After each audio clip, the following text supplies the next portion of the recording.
The Kuiper Dark was a cathedral of cold patience when the sky rippled, and a fleet arrived without asking permission from physics. Light bowed around hulls that looked like winter and knives. The Cathari combined had rehearsed this entrance on 17 subjugated worlds. Terror was a language they spoke fluently.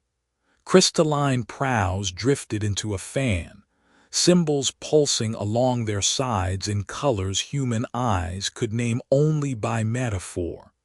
At the center, a vessel the size of a small city breathed with tidal power.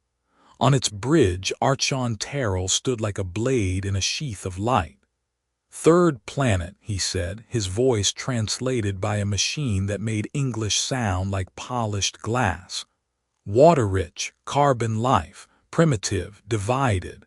His adjutant bowed. "No orbital fortresses, no deep space pickets.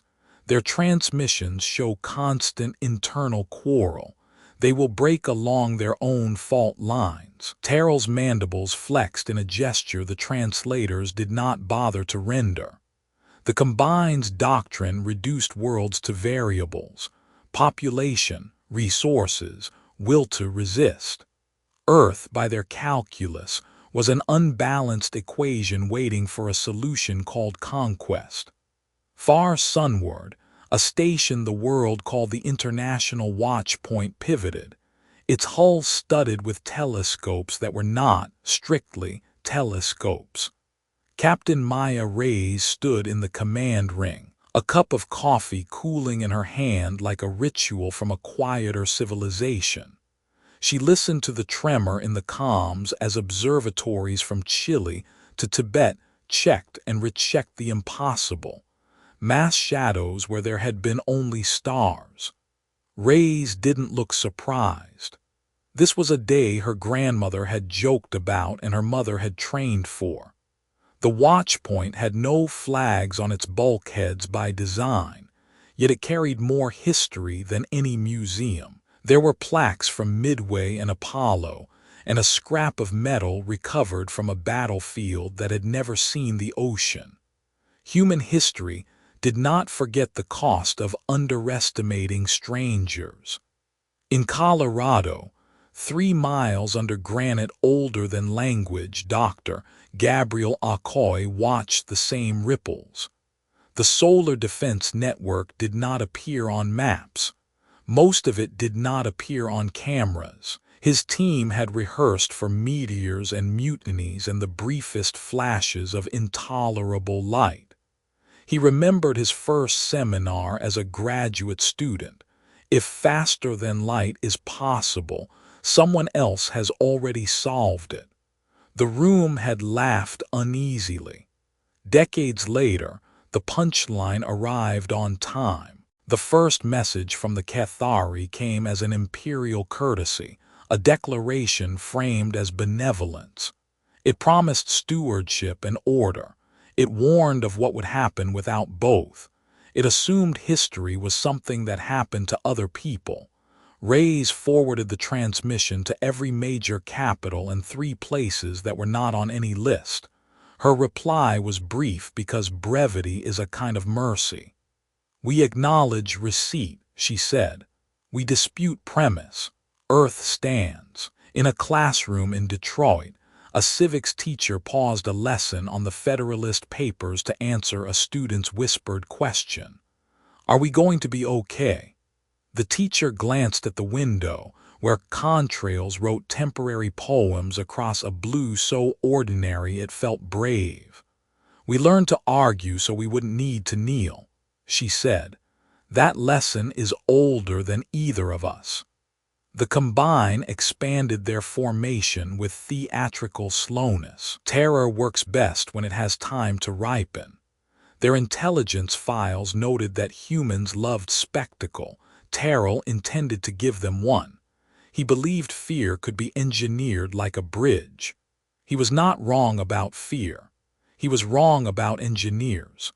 Beneath the seafloor, where sonar returned only the innocent noise of geology, something woke and hummed a tone that matched the Schumann resonances of Earth's own breath. On the far side of the moon, a crater's shadow concealed a door. In the asteroid belt, pebbles that had drifted since planets were inventions revealed seams, hinges, and intentions. There are two ways to hide a fortress: bury it inside a mountain, or build it so patiently that it becomes part of the myth of the landscape. Humanity had tried both. Akoi touched a brass coin he kept in his pocket, stamped with a phrase that had felt romantic when they minted it and necessary now: the second horizon. The first horizon had been survival. The second was dignity. His mother had taught him that power without restraint is only a louder form of panic. Archon Terrell asked for a channel. Reyes gave him one. The galaxy would remember their faces because faces are how species decide what a story means. He declared a timetable in minutes. He offered safety in exchange for obedience. He called it mercy. Reyes did not smile. "We don't surrender our children," she said, "and we don't farm strangers." In the dark behind her, 1,000 relays took the words as a signal and braided themselves into a lattice. History bent quietly toward its next lesson. 10 minutes is a strange unit for fate, long enough to invent rationalizations, short enough to measure courage. The Combine used it like a scalpel, precise, cold, practiced. Archon Terrell let the countdown appear on every hacked billboard and skyfeed he could reach. He wanted parents to hear it between their children's cartoon episodes, wanted boardrooms to freeze mid-spreadsheet, wanted priests to raise their eyes and find a number where a verse should be. On the watch point, Captain Reyes didn't watch the clock. She watched her crew, the way their breath synced with the soft percussion of status lights. Calm is a discipline that looks like grace from the outside. "Confirm covenant procedures," she said. It sounded ceremonial because ceremony is how people remember their promises when the room gets loud. "Covenant Clause 7, replied Lieutenant Park, voice steady. "No offensive discharge unless fired upon. Proportionality and discrimination maintained. Offer to parley remains open." He could have recited it in his sleep. On some nights he had. In Colorado, Dr. Akoi flipped a key he hoped never to touch. "Aegis lattice to ready state," he said. On screens, whether satellites rearranged their choreographies. Communications birds shed their peacetime disguises like actors stepping out from behind curtains. It is an old truth. You can hide a sword inside a plowshare if you file the edges with care. The world did not stop. Trains slid into stations. A neonatal nurse in Manila changed a tiny diaper with the same tenderness as yesterday. A mechanic in Lagos wiped his hands on a cloth and looked up at a sky that had always held both storms and miracles. In Washington and Nairobi and New Delhi and Ottawa, translators compared notes to ensure that every syllable of the Combine ultimatum was rendered faithfully. Accuracy is an ethical choice. Terrell's second-in-command, Vekil, admired how clean the human channels were. "They have syntax discipline," she observed. "Shame it is wasted on intraspecies bickering." Terrell let the insult hang because contempt is a shortcut that saves time until it doesn't. He had conquered worlds that sang in mathematics and worlds that prayed to rivers. All had bled the same. At T-5, Reyes opened a second channel, narrow, encrypted, old-fashioned by design. It reached places where laws were written before satellites. "To everyone listening," she said, and her voice traveled through copper and stone and water, "we're going to do this the way we promised our grandparents. We will not shoot first. We will not aim at the helpless. We will not confuse fury with wisdom. If you are scared, that means you're sane. If you are brave, be useful. A student in Sao Paulo took her little brother's hand and explained orbital mechanics with crayons. A farmer in Iowa checked on the neighbor he argued with about football. The small welds of a nation-state are not flags or anthems. They are favors done without the expectation of applause. The Combine began to open weapon ports with the casualness of thieves who have never been caught. Their beams wrote prefaces across vacuum. One of Terrell's gunnery officers rolled her shoulders, the way soldiers have always prepared to perform atrocities someone else euphemized. "Hold," Reyes said, though no one on her crew was moving. She remembered a teacher who had told her that restraint is not absence but architecture. The clock touched 0. Terrell exhaled a sound like admiration filtered through hunger. "Commence reduction," he said. A column of plasma, hot enough to make metals forget their shapes, leapt toward a thin blue line of atmosphere that had assumed for 4 billion years it was alone. Somewhere very old and very quiet, an algorithm completed a prayer it had been composing for 60 years. The Aegis lattice flexed. Gates reoriented. Mass drivers that looked like docks a moment ago became throats for stone. Tungsten, the humble sermon of density, learned to sprint. The beam did not land. It met a geometry that cared nothing for bravado. The first Cathari cruiser to understand the mistake did so by dying, silently, cleanly, suddenly.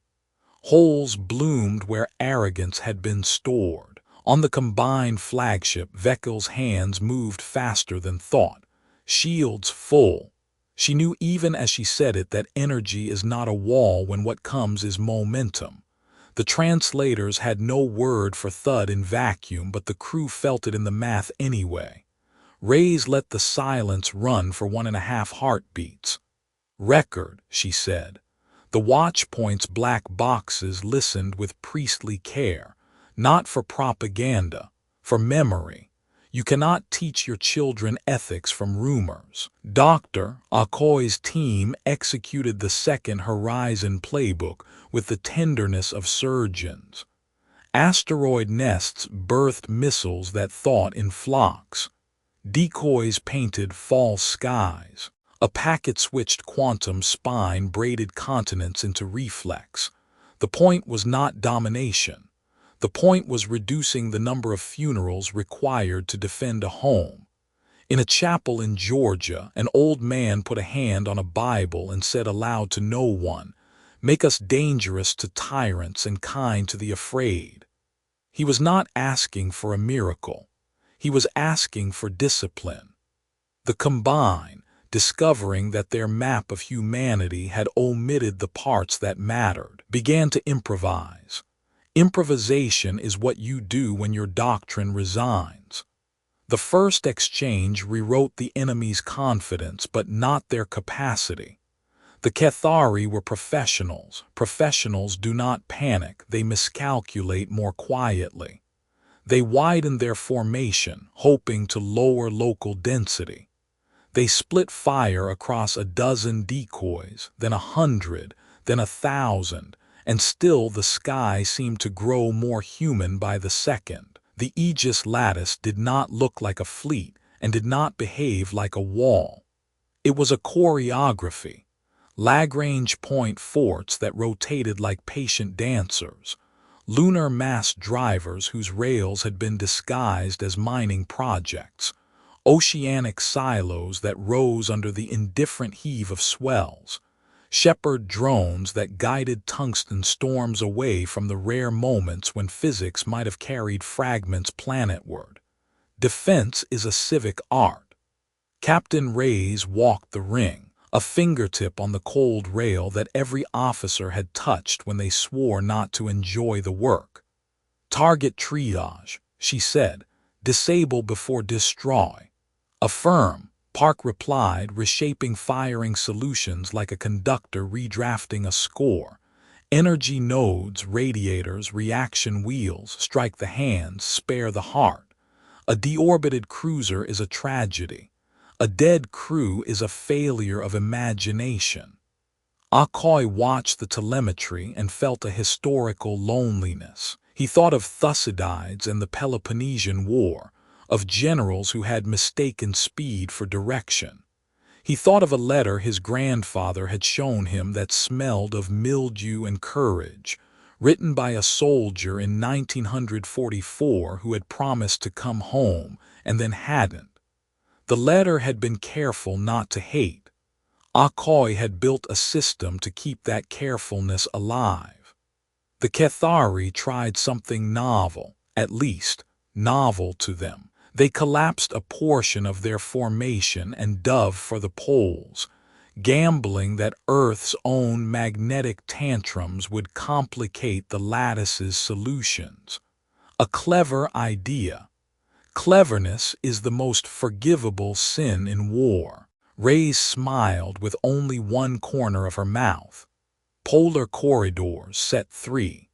On the screens, patterns lit up that had names like Lancaster and Chinook, history braided into code. Weather is a language sailors taught soldiers. Buried in auroras and ion hiss, human missiles flew as if born in cold. The first Cathari battleship to learn humility did so violently but survivably. Tungsten rods speared its radiator farms. The ship folded power like a wounded animal curling around pain. An auxiliary reactor scrammed cleanly. Emergency baffles held. Life support remained green. On the watch point, a reserved cheer rose and fell before it could become celebration. Discipline is contagious when leaders refuse the sugar rush of triumph.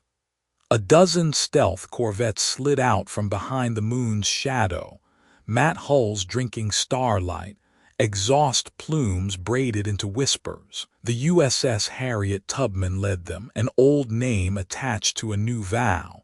They did not carry city-killing lances, they carried scalpels. Their pilots spoke in syllables measured against breath. Mark, cut, clear. A comms array went dark without exploding. A targeting bank forgot its purpose. War, done well, is the art of making the other side's choices smaller. On Terrell's bridge, the translator struggled to choose between impossible and intolerable. They fight like predators, Vekil said, and tasted the fear of recognizing yourself in an opponent you had called prey. Terrell reached for the Combine's oldest salve, escalation. Bring the wedge beam online, he ordered. It was a device meant to cauterize continents. It sang once in laboratory glory and never in battle. Now it would sing for Earth. Reyes saw the energy spike a half-second before the model finished explaining it. That is what experience buys you, the right to trust a hunch. Counterpulse pattern K. The lattice folded a mirror of fields and rubbish and heat, a dirty constellation wired together by brief treaties between machines. The beam arrived like a spear and left like rain. Record, Reyes said again, quieter. Her crew did not ask why. We document most carefully the violence we survive. HFY's console chimed a note he disliked. A projection that, despite every clever mercy, losses would mount if the Combine reached escape vectors and regrouped beyond Pluto to try again tomorrow with angrier math. Mercy includes the courage to end a fight before it breeds children. He sent Reyes a packet with a sentence he had written months ago and hated. Block the road. The belt woke in full. What the Cathari had scanned as geology unfurled like origami in reverse. Doors slid back. Particle arrays that had eaten nothing but stars for decades spat coherent fury. Beams did not slice ships in half, not when the target was protected by the superstition called shield. They cored through bays and bridged decks and silenced the rooms where orders were born. Leadership is a vulnerable organ. Rays opened a wideband channel because you owe your enemy clarity. Cathari combine.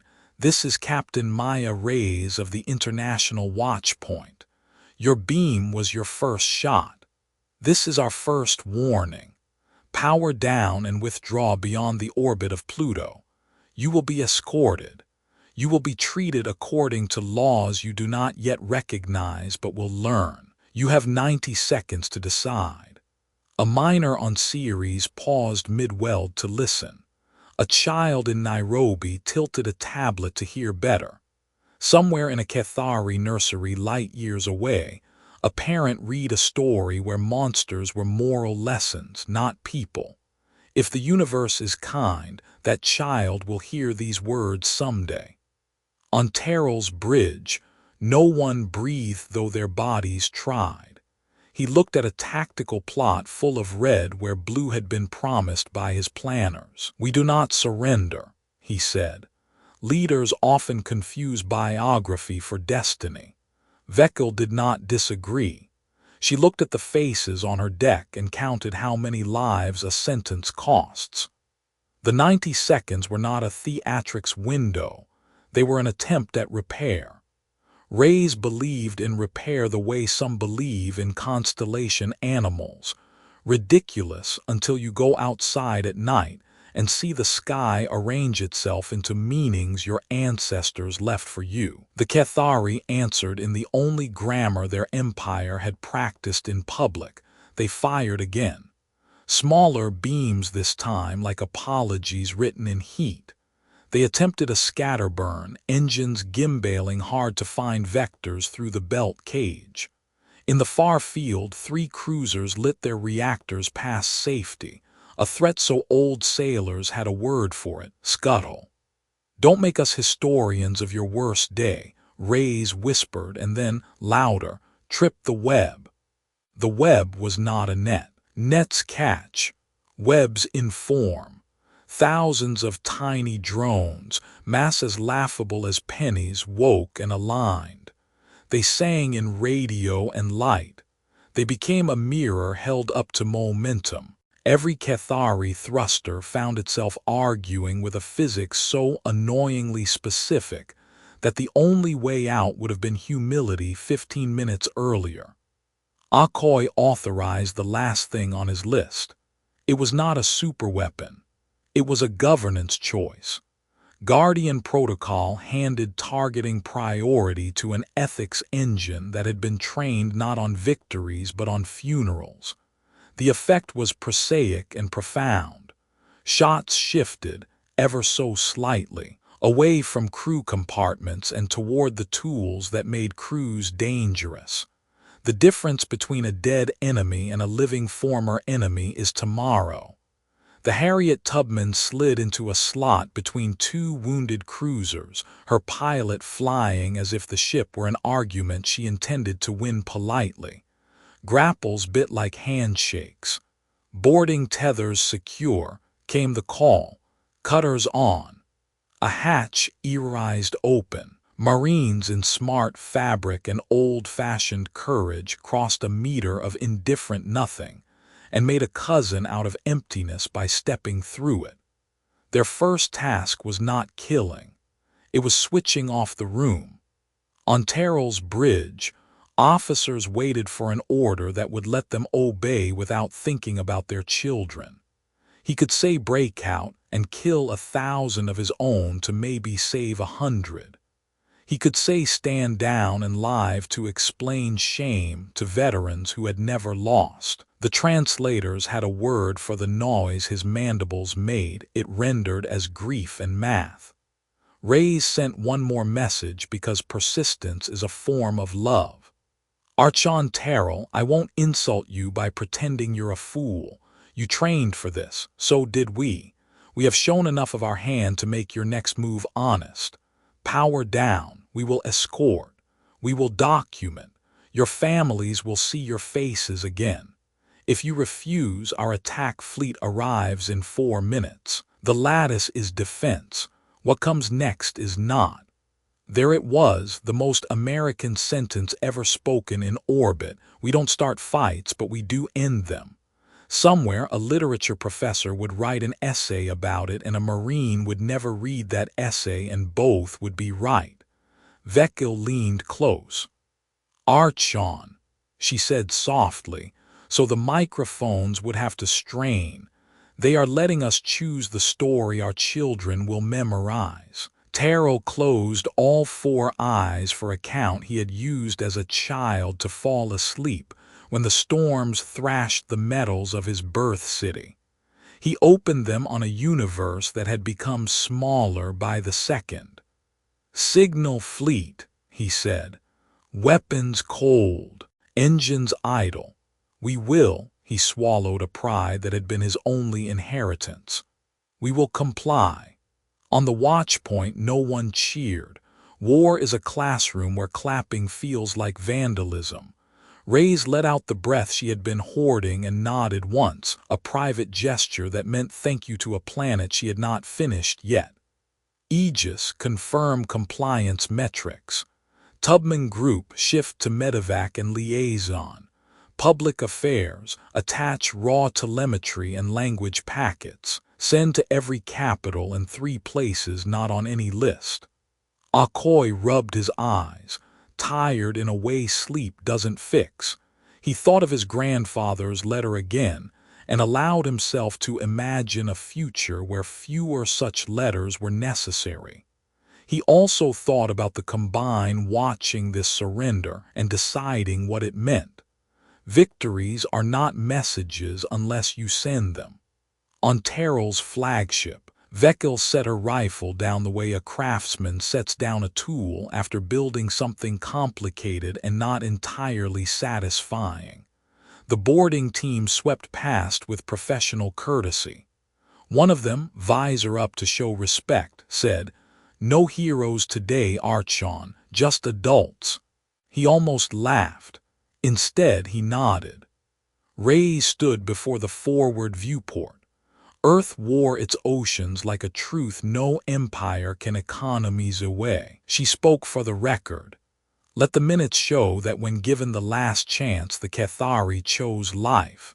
We accept their surrender under the Covenant and the old laws we inherited from wars we hated. We will escort. We will witness. We will remember. History does not end at a capitulation. It pivots. Somewhere in the long cold between stars, the Combine would argue about what this day meant. Somewhere closer, in cities that had prayed, cursed, cooked dinner, and held babies under a sky full of math, people would go back to their work. The second horizon had held.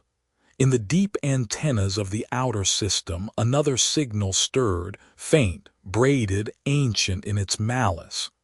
The lattice heard it, labeled it, and did not yet understand it. That would be tomorrow's problem.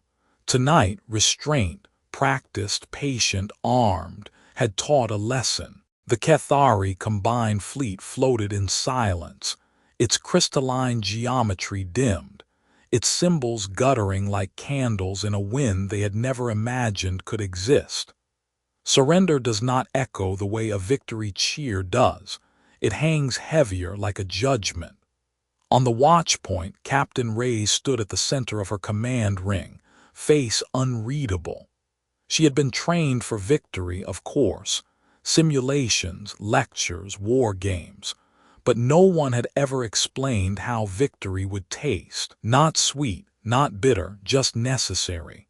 "Fleet reports compliance," Lieutenant Park said. "Weapons cold across all signatures, reactor output stable at standby." "Keep verification continuous," Reyes replied. She turned to her staff. "No gloating, no broadcast that mock. We record, we witness. They chose life, that matters." The principle was not new. It echoed through Earth's military traditions. After Appomattox, after Berlin, after Tokyo, history taught that a defeated enemy humiliated would grow back sharper and hungrier. Mercy, wielded carefully, was not weakness, it was strategy. In Colorado, Dr. Akoy exhaled for the first time in what felt like hours. Around him, analysts monitored not just the Combine but Earth itself. social feeds boiling with panic, joy, disbelief. Presidents and prime ministers were already calling for speeches. He shook his head. "Let them breathe," he muttered. "History is louder when you don't shout over it." He remembered his grandfather's words, written in ink now faded. War is never about what you win.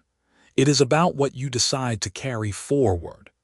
Meanwhile, boarding teams from the Harriet Tubman and other stealth corvettes moved carefully through surrendered Cathari ships. Weapons were tagged and locked down. Crews, terrified but alive, were escorted to holding areas. Reports came back of alien officers staring in confusion at human Marines who offered water instead of mockery. "Why?" One Cathari captain asked through a translator. "Why keep us alive? Our empire never spared those who resisted." A Marine sergeant answered simply, "Because if we become you, we already lost." That line would travel faster than any plasma beam.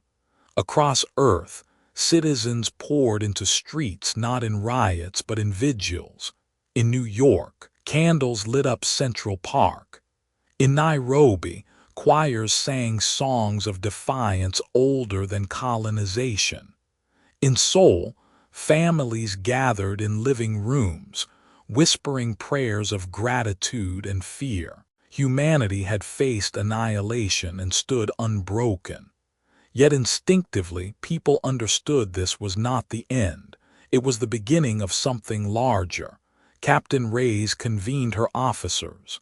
"The Combine has been humiliated in front of the galaxy.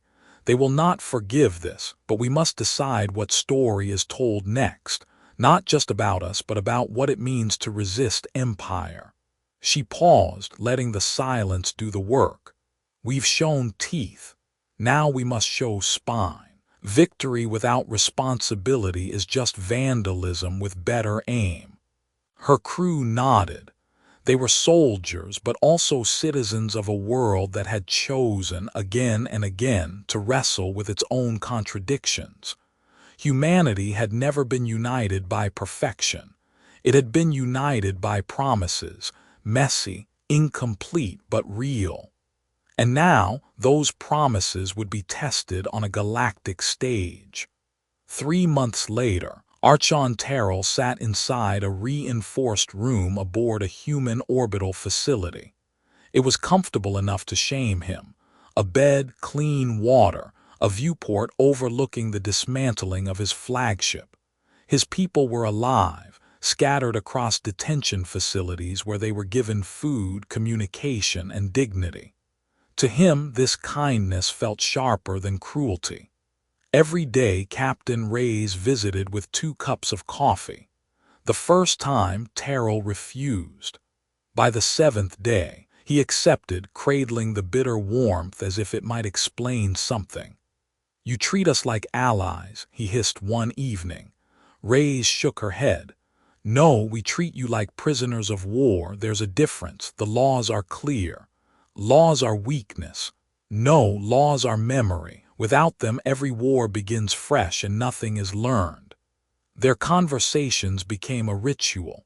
Terrell would test, provoke, sneer. Reyes would answer, sometimes with patience, sometimes with silence. Over time, he began to listen more than he spoke.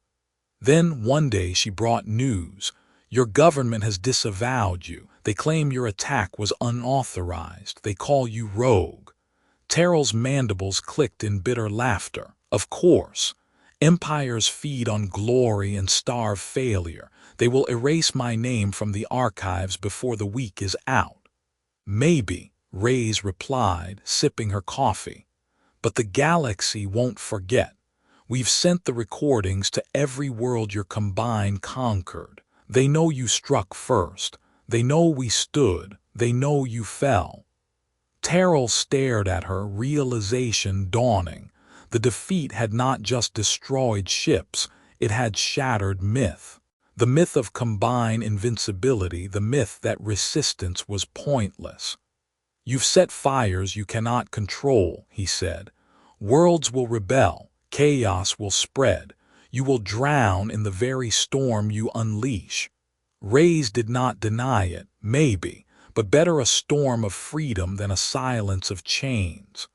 For the first time, Terrell could not find an insult. He turned to the viewport.